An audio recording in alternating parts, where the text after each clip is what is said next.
Donc ce qu'il faut dire, c'est que l'amour est la chose du monde la plus importante, la plus précieuse, que sans amour, on n'est rien du tout. Ça, c'est vrai.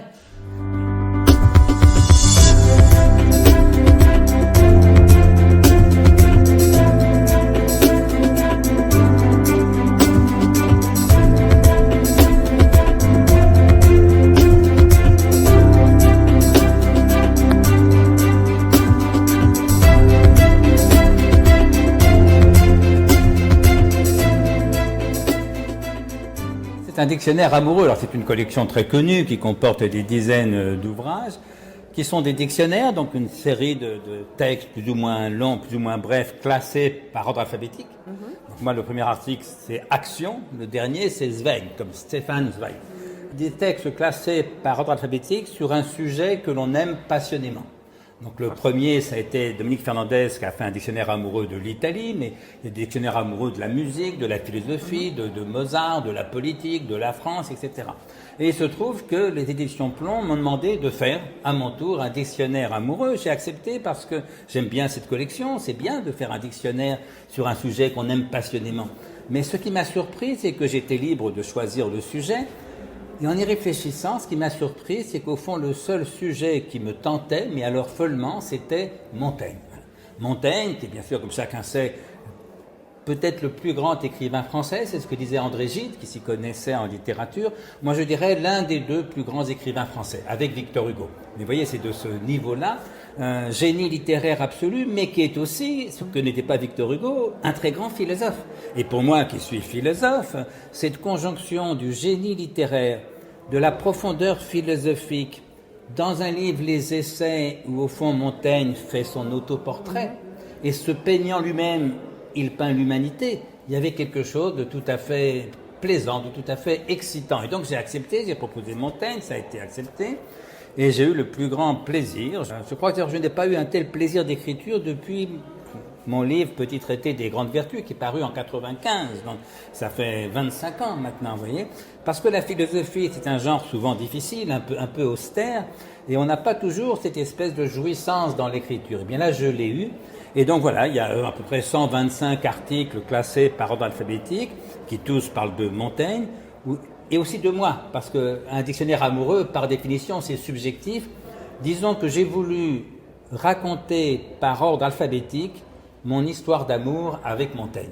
D'accord. Il y a des tas de mots qui m'inspirent. Celui, je crois, sur lequel j'ai le plus travaillé, c'est le mot amour, puisque l'un de mes autres livres s'appelait Le sexe ni la mort, sous-titré 3 essais sur l'amour et la sexualité. Et d'ailleurs, dans ce dictionnaire Montaigne, il y a un article sur l'amour et sur l'amitié, puisque Montaigne les considère ensemble par comparaison. Il y a un article sur le sexe et la sexualité. Il y a des articles sur l'action, sur le temps, sur la mort, sur la liberté. Enfin, c'est toute la philosophie de Montaigne, et donc aussi la mienne. Encore une fois, j'essaie de confronter mon point de vue en permanence à celui de Montaigne, que j'expose ainsi par ordre alphabétique. Alors, on aimerait avoir votre vision de philosophe. Si je vous dis « Le seul escient ici-bas est l'amour, tout le reste n'est qu'illusion ». Non, ça c'est malheureusement faux, c'est-à-dire que la haine est aussi réelle que l'amour, évidemment. D'accord. L'indifférence est aussi réelle et plus fréquente que l'amour. Non, il ne faut pas trier dans le réel. Le réel, ce n'est pas un supermarché, ça je prends, ça je prends pas. Et d'ailleurs, ce que Montaigne nous apprend à faire, c'est à aimer la vie telle qu'elle est dans son entier. Avec l'obscurité. Si vous n'aimez que l'amour, vous allez faire quoi? Des bleuettes? Vous allez lire des romans de la collection Harlequin en permanence? Non, je ne dis pas Balzac, parce qu'il parle de politique, c'est sale, il parle d'argent, c'est sale. Il y a quand même plus intéressant que les bleuettes sentimentales de la collection Harlequin. Donc ce qu'il faut dire, c'est que l'amour est la chose du monde la plus importante, la plus précieuse, que sans amour, on n'est rien du tout. Ça, c'est vrai. Mais en revanche, c'est pas la seule chose importante. Combattre contre la guerre, combattre contre la misère, combattre pour la liberté, ce sont aussi des choses importantes. Vous êtes auteur d'une trentaine d'ouvrages.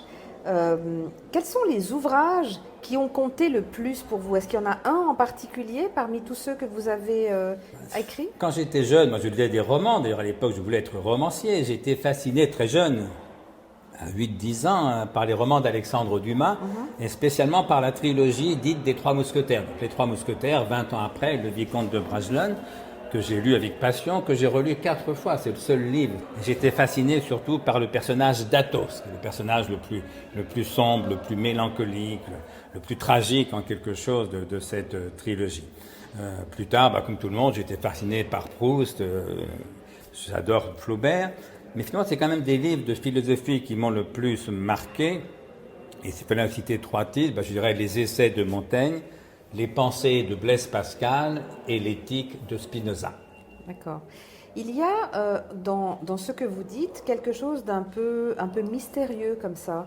Quand vous êtes fasciné par un personnage tel qu'Athos, est-ce qu'il y a une ressemblance, une partie de vous-même qui Oui, parce que moi je suis un mélancolique et c'était un enfant grave et Athos qui est un héros grave a touché, quand je l'ai découvert, l'enfant grave que j'étais et qu'à certains égards je demeure évidemment.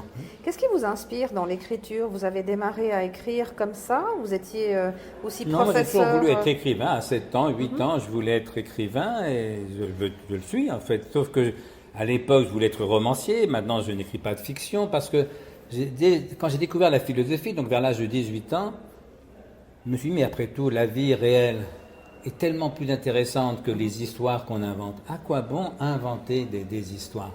Et donc, je continue mon chemin d'écrivain, mais au plus près de ce que la vie m'apprend de réel, sans avoir besoin de faire ce détour par la fiction. Alors, j'ai rien contre ceux qui le font, notamment certains qui le font avec génie, mais outre le fait que peut-être j'aimais trop la vérité pour être absolument romancier, mais je crois aussi que j'avais pas le talent, j'avais pas l'imagination pour être romancier, parce que moi j'aime les romans qui racontent vraiment des histoires, comme Alexandre Dumas, et je me sentais pas capable d'en inventer de pareil. Et donc j'ai préféré aller là où je me croyais, si je peux le dire sans immodestie, le plus doué.